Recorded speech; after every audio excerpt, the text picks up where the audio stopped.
If you have a riding mower and you have some snow, you could turn your riding mower into a snow plow using some scrap pieces of wood and some bolts and some brackets. I looked online, and to buy a metal one fit for this tractor was about $500. I said, no thank you. So I built this. I'll be going over the assembly in about 40 seconds here, but some caveats. This is really great for loose and unpacked snow.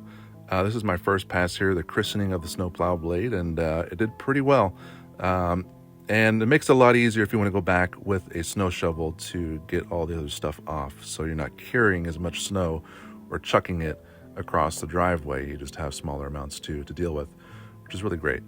One thing I was worried about before I was doing any of this was getting traction, and what I did was under-pressurize my tires. So the tires require about 10 psi, but I put them down about 4 to 5 psi, and that seemed to do pretty well with the slippery parts of the driveway. So since I've already constructed the blade, just wanted to recreate it here in 3D Builder. The blade itself is angled at about 10 degrees this way, 10 to 15 degrees. I wasn't exact on the construction myself. And then for the vertical, it's about a 5 to 10 degree angle as well there. For the front, we've got plywood or OSB, whichever one's more waterproof. Then you've got 3 2x4s going horizontal along it on the back, and then 2 verticals and maybe a third one going across those horizontal 2x4s. But you may or may not have space based on these metal brackets that I have that connect to the arms for the blade. This will provide structure and stability for these arms, and then also I had screws, long screws, going in from the front of the blade back into the arms. So you've got a bunch of rigidity here and stability that hopefully won't shear off as you're out there plowing. And then yeah, these are the holes for the lawnmower frame. So, and then on the bottom, I would leave a little bit of lip here on the front.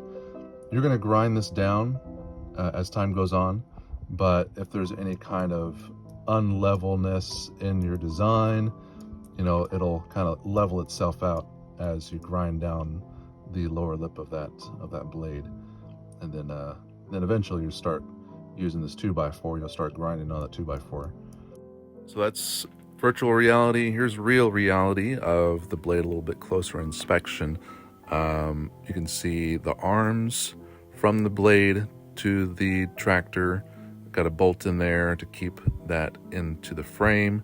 All the support 2x4s, and then the front of the blade with the plywood. Something to keep in mind is to make sure that your clearances are good for your tires. I tried to put a vertical support on the back, but my left tire was not going to have enough room, so I had to put that support on the front. And then something else I did here is not tighten down the bolts on the frame too hard, because then we can have the ability to pull up the blade as we go into reverse. So I've got that blue rope there tied to the front of the blade, and I pull it up as it's going backwards, if I remember. So put it back down, go forward, and then, you know, get that up back on top, and then pull that up, blades up, going in reverse, rinse and repeat. Cool stuff. But as you can see here, it's not a clean plow, but it gets a good layer off the top there. And I'm still able to use a manual, manually shovel all this stuff off with no problem. But yeah, I don't think I have any more information there. I just have more footage. Oh, here, yeah.